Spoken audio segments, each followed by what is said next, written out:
And we're on.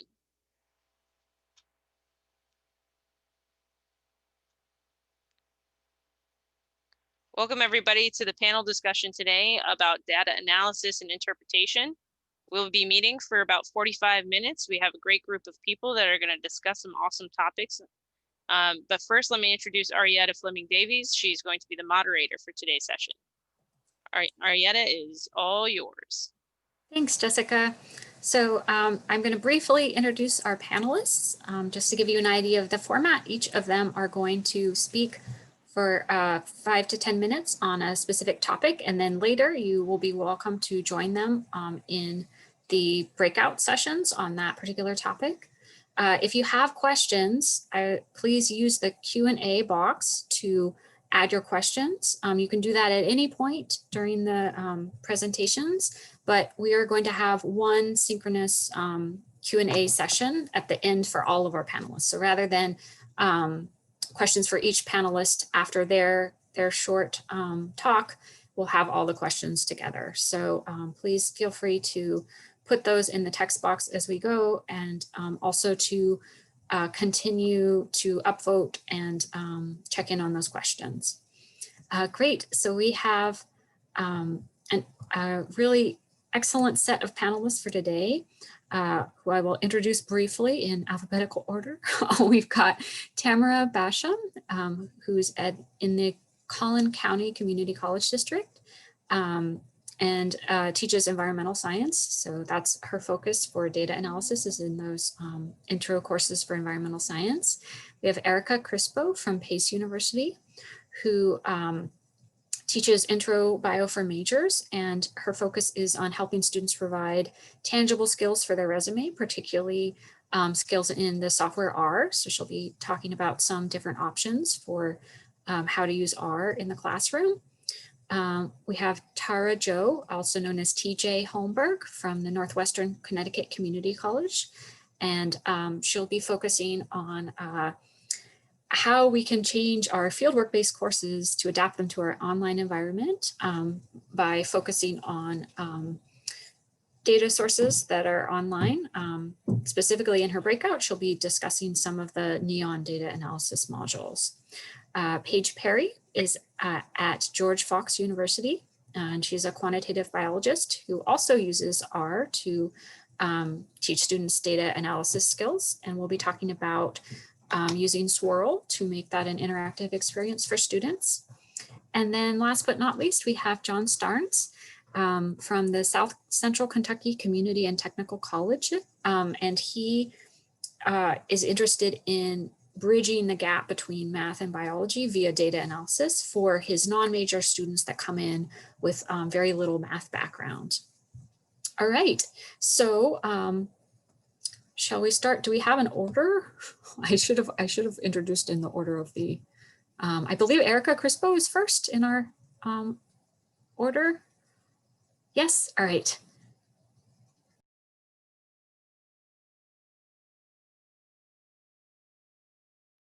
So Erica, if you can unmute. Myself. There, we got Great. it. Hi, I'm Erica Crispo from Pace University. My co-presenter in the Breakout Group is Nate Emery, and we join you on behalf of BEAD-NET, which is the Biological and Environmental Data Education Network. So the mission of this network is to provide training and support to undergraduate educators on ways that they can on ways to enhance data literacy skills in the classroom, specifically using R.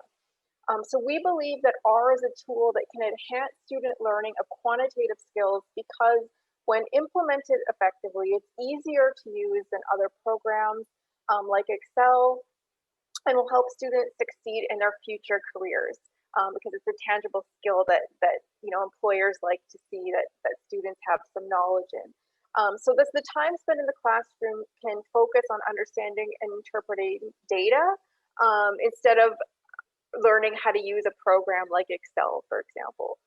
So in the breakout group, Nate and I are going to walk you through examples of data-centric activities that we use in introductory biology courses for science majors. We will discuss how we integrate R to enhance learning. And we both approach the implementation of R in introductory biology differently, with the commonality that we do not require students to create their own R scripts. So my approach is to provide students with a script that asks them to fill in the blank. So it's an annotated script where we sort of spell out to students exactly what they need to type in. And it requires them to think about what their variables are, what type of graphs they should be making, without them having to have any programming knowledge. So the pros of this approach are students get to see what a script looks like. You can do anything you want with the script. You can handle any type of data, and students get actual experience using R. With the cons, that students get they do get intimidated when they see a script. Most of them have no program experience. So there is a little bit of a learning curve for the students, and also there's a learning curve for the instructor to be able to create the script. So part of our bead net that Nate and I are a part of is we empower educators to be able to use R and create their own scripts. So Nate's approach in his introductory biology class is to use a Shiny app called Radiant. It has R code under the hood, but requires little to no R programming knowledge to use. It was developed and hosted by CubeSub. It allows for simple graphing and analysis. So the pros are it's easy to use with minimal instruction, has a visually appealing user interface. With the con, that students aren't actually learning about programming in R or what an R script looks like. It's also limited to the functionality within the app, so you can't do anything you want with it. So in our breakout group, we will, 1, talk about the pros and cons of these approaches, 2, walk participants through our examples, and 3, we'll encourage participants to practice with their own data sets. So at the end, we hope that you will be empowered to implement R in your data-centric learning activities. And I also would be happy to talk a little bit more about how I actually taught R using Zoom this past spring when we went virtual, and I actually loved it. I actually liked it better than teaching in the classroom, because I find it easier to share screens using Zoom than peering over shoulders at people's computers.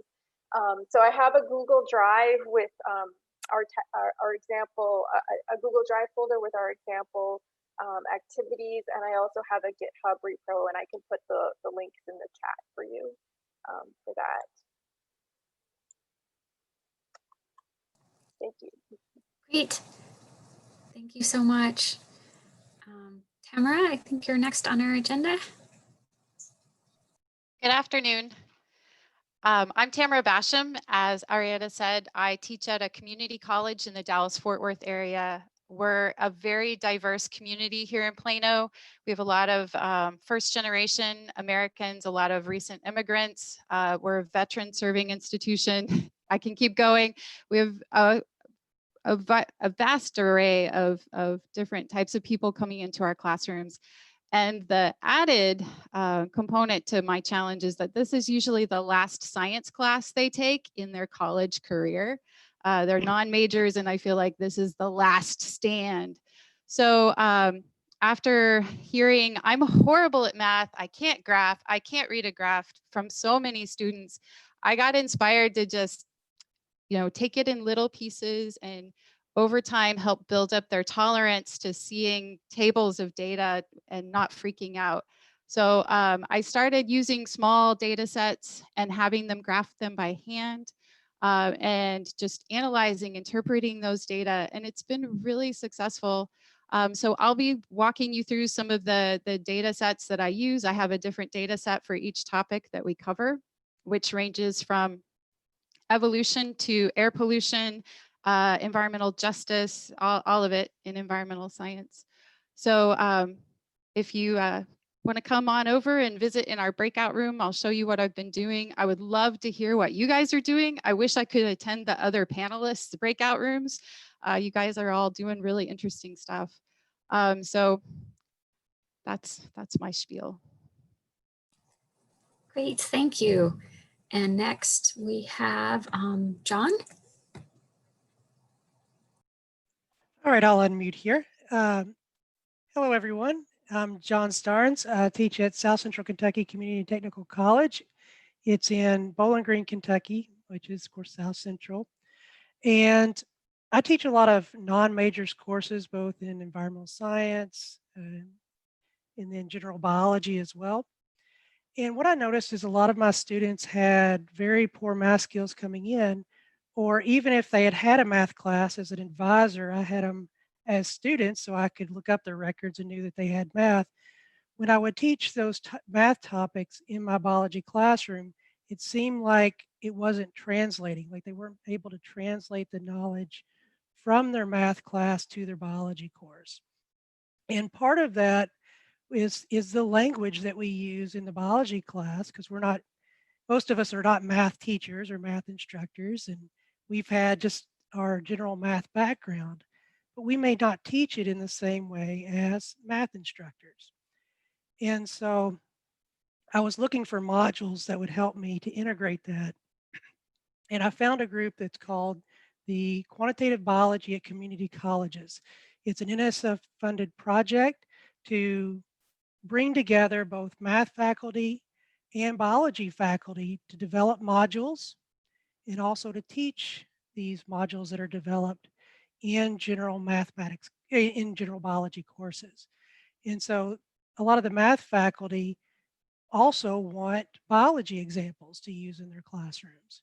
So it's a way to build these modules that can translate across both of the classes. So it's really about being interdisciplinary and teaching the students in the same way, using the same language.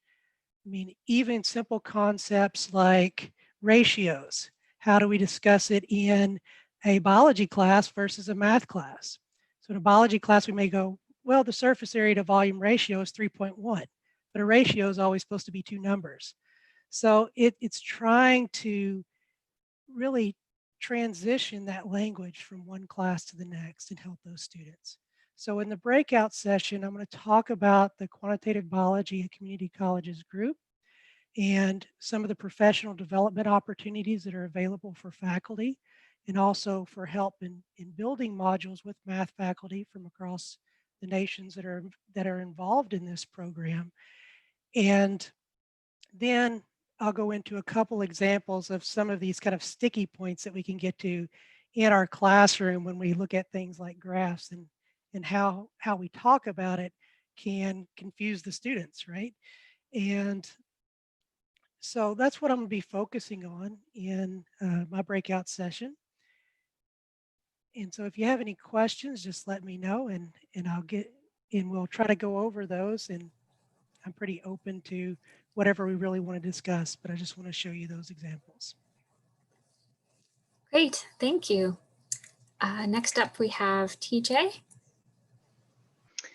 Hello, everyone. So I'm Tara Jo Holmberg. I do go by TJ, and I'm from Northwestern Connecticut, which is the ancestral home of the Wappinger Confederacy of Tribes. I wanted to just kind of give an idea about the situation I think we've all been in, which is having to rapidly transfer much of our pedagogy online, and in many cases asynchronously. So I should mention that for all of my courses, I don't have any synchronous meeting times with my students. A lot of that has to do with equity for my students. I teach at a community college, and many of them just don't have the time to be able to meet with me as a class. So with that, and the fact that I teach primarily field classes for my biology courses, especially ecology and botany, it made it a real challenge this fall to try and refigure and kind of reimagine how my courses were going to be, given some of my students don't have cars, so they can't get to many of our field places. And there's a huge liability factor when you're talking about just sending students on their own into the wilds. You know, where I am in Connecticut, there's a lot of wildlife, and you know, going into a river on their own is probably not recommended. So instead, I had to kind of reimagine what we were going to do. And so One of the things was I went to some projects that I had always held over for bad weather days. My students are doing things like bud burst. So they're looking at phenology in their neighborhoods over a long period of time. And then we're doing some Zooniverse projects. But I've been a huge fan of cubes and FMNs for a really long time. I've been a part of a number of them, and I've led a few as well. And got involved with the HITS network a couple of years ago, where we're taking data and we're making case studies for instructors to use in their courses. And the data set that we chose to use is from NEON. And so our breakout session is with Ria Esposito, is going to be about NEON and going through what NEON is all about. So for anyone who doesn't know, NEON is a 30-year NSF funded study with Battelle. And there are research stations all over the country, both aquatic and terrestrial.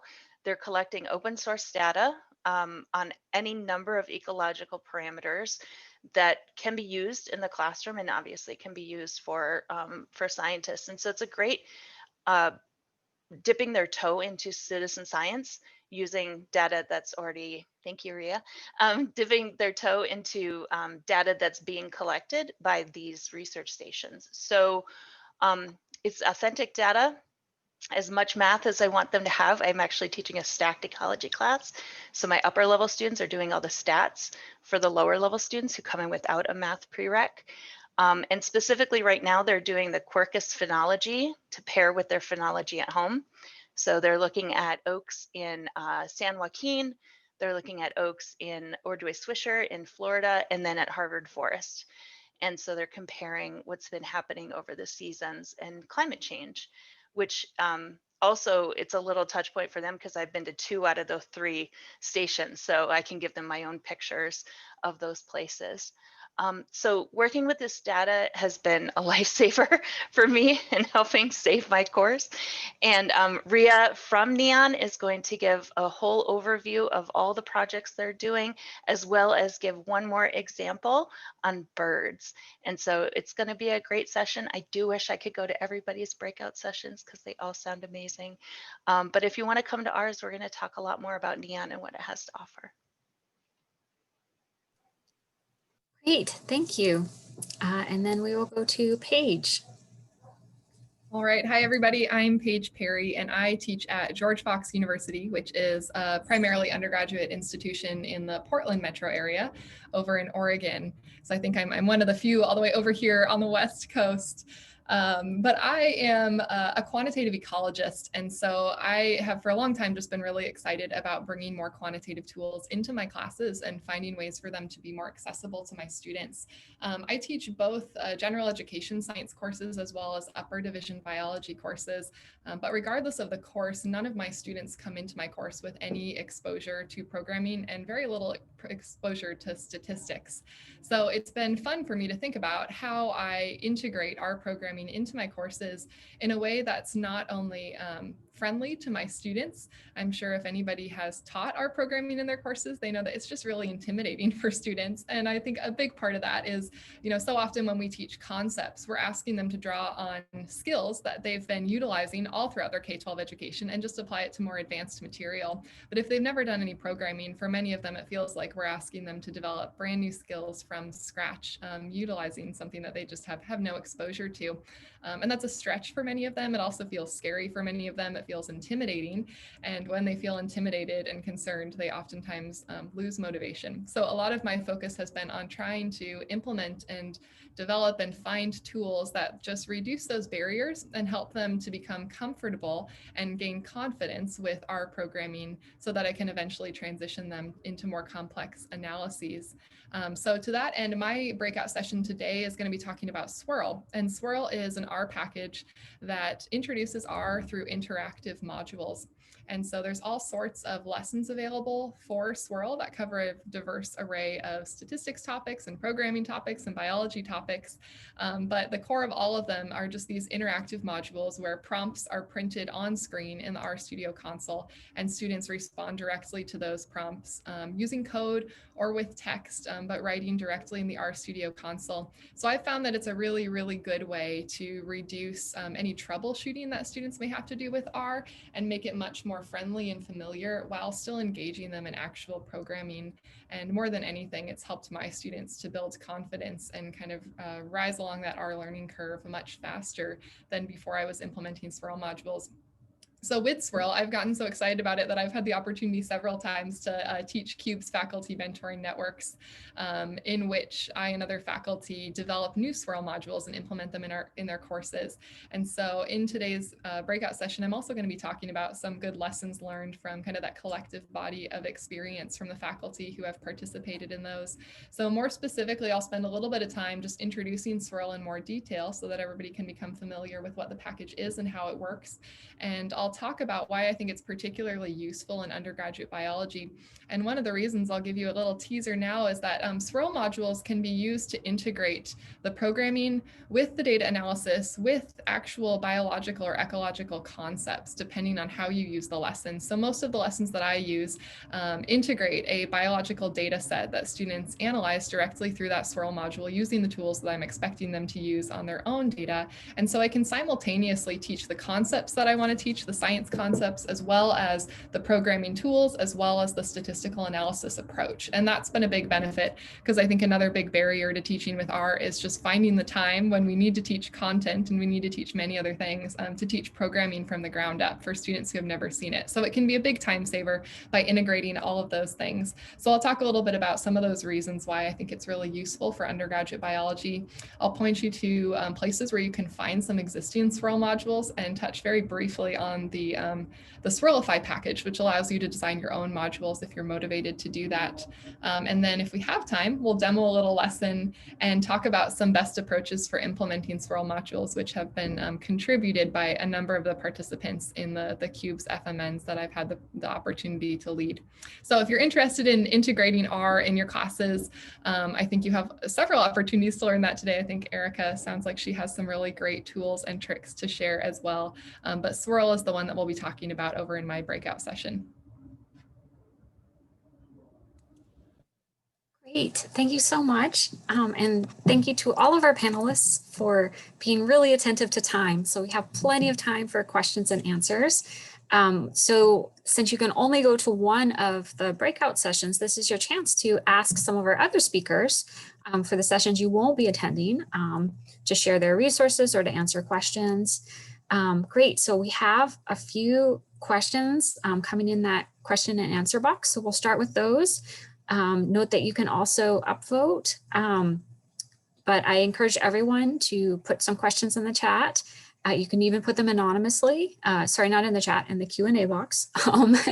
So please feel free to do that. Let's start out with our first question from Rebecca Humphrey, and apologies if I'm mispronouncing people's names, who says, seems like everyone is using highly curated data. Do you have any thoughts about using messier data with students? And panelists, you can just unmute yourself if you'd like to respond.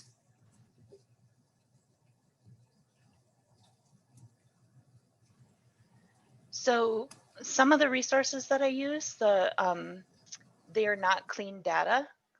So depending on how messy it is, I will actually clean it for them, because I am teaching intro students generally and mixed majors, non-majors. So I guess for me, the answer to the question would be what level of students and what's the math prereq? You know, what's the expectation of students coming in? For mine, I want them to get comfortable with doing some light statistics, to just being, you know, as John said, comfortable with numbers and math in their course. I generally don't use R. I might demo it for them, but I'm not having them use it at the intro level. Yeah, so that's my answer. I was going to say the same thing as TJ. In this session, I'm specifically talking about teaching introductory biology students, and you don't want them to get too frustrated. You don't want to turn them off of science. So you want clean data, you want things that are going to work, you know, minimal complications. I do introduce messier data in my upper year statistics class where they actually have to learn how to handle that in R. But I would not do that at the introductory level. I would keep it simple. I would add in my courses, I teach all my labs through cures. So I do these semester-long undergraduate research experiences where students are collecting their own data, adding it to existing data sets collected by previous classes or database data and analyzing that. And so some of that does tend to be really messy because it's real data. So my approach is typically, like was mentioned by several of the other panelists, giving them really clean data in the form of the swirl modules that I use to learn all these skills first. Because like was already mentioned, I think if you just give them messy data at the outset, then they get so frustrated and intimidated that they kind of give up and believe they can't do it. And then you just kind of have an uphill battle on your hands for the rest of the semester. But I've found that it's been pretty successful to introduce my students to these concepts on really clean data sets with really kind of canned and structured materials to drive them, to get them through the analysis, and then to have them apply the same sort of analysis to their data. But I've also found I tend to do that in 3-hour lab sessions where the goal is to do some tiny little analysis and I'm there the whole time to help all of them. So I think that relates to another question, you know, troubleshooting, and the question was specifically about Zoom, and we'll get to that one in a moment, I'm sure. But for me, I've found that being present for troubleshooting is so important and significant for getting my students through analysis without them getting frustrated and giving up. I just have to carve out lots of lab and class time and sit there with them and help them through those messier aspects of their data. And I haven't found any clever replacement for that time, unfortunately. Great, thank you. Anything else to add from other panelists? I've used both, of course, canned data and also data that students have collected this semester from their home environment or whether they went to a forest and collected their data. And it's very important that they see the canned data set first before they go out and collect. And then even after they upload their data to I usually use Google Sheets, when they upload their data to make sure that you talk about it, especially in an asynchronous environment, to post the video of talking through that data with them, because if not, they just get lost in the analysis. Great, thank you. And we have a follow-up question. And also, you can respond to questions as well and sort of add in from our original question asker, Rebecca Humphrey, which is maybe a better question is, if you only have time for one, would you prioritize letting students choose data, which will give them messy data sets, or would you prefer using more robust tools such as R, where you need to start with cleaned up data? Any votes? I think the general sort of thoughts that we got from our panelists on the first question was that both are good for different scenarios, different courses, different student comfort levels. Maybe start with one, go to the other. Anyone have anything else to add on that? I would add that, something that plays into my decision making a lot in terms of what analysis tools and approaches that I prioritize in my classes has a lot to do with what my students are getting elsewhere in the program and the department. And so my colleagues also update their courses frequently with new approaches, new data sets and tools. And so something I've found helpful is just having a lot of open communication with my colleagues about what they're doing in their classes, as well as talking to my students about what they've learned elsewhere, and then trying my best to fill the gaps. So sometimes that shifts my priority from working with particular data sets or emphasizing the programming. Sometimes they're not getting much of either of those, and then the choice becomes much harder and you just can't accomplish everything that you would like them to learn in a given course.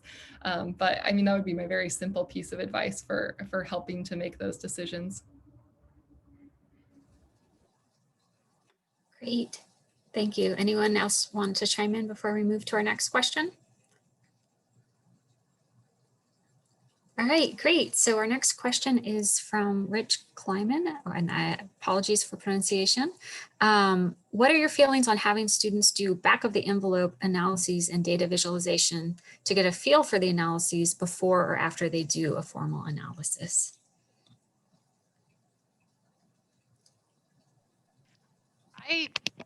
I'm Tamara Basham again. I would use that regularly. I do use that regularly for developing hypotheses.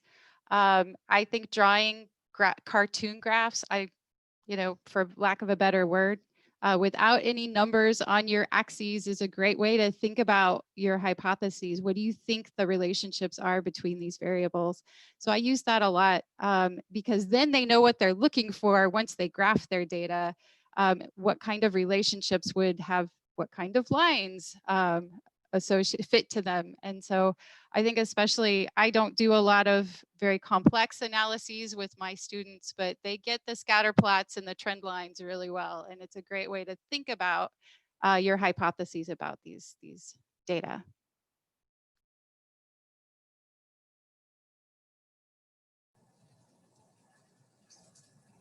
Great. Erica, I saw you nodding along. Did you have something to add? I just agreed with that.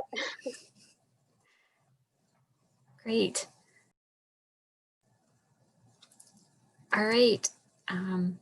Let's move to our next question, which is asking for advice for teaching and troubleshooting R using Zoom. So I can address that one. So I was teaching R this past spring when halfway through the semester we had to go remote. So the students had the benefit of already getting to know each other in class, but I wanted to sort of mimic what we did in class as much as possible using Zoom. So the students had already been working in groups of 4. So what I would do in Zoom is I would put the same 4 students in breakout groups and have them work together. And I would go from one room to the next. And I said, okay, what problems are you guys having? Show me your problems.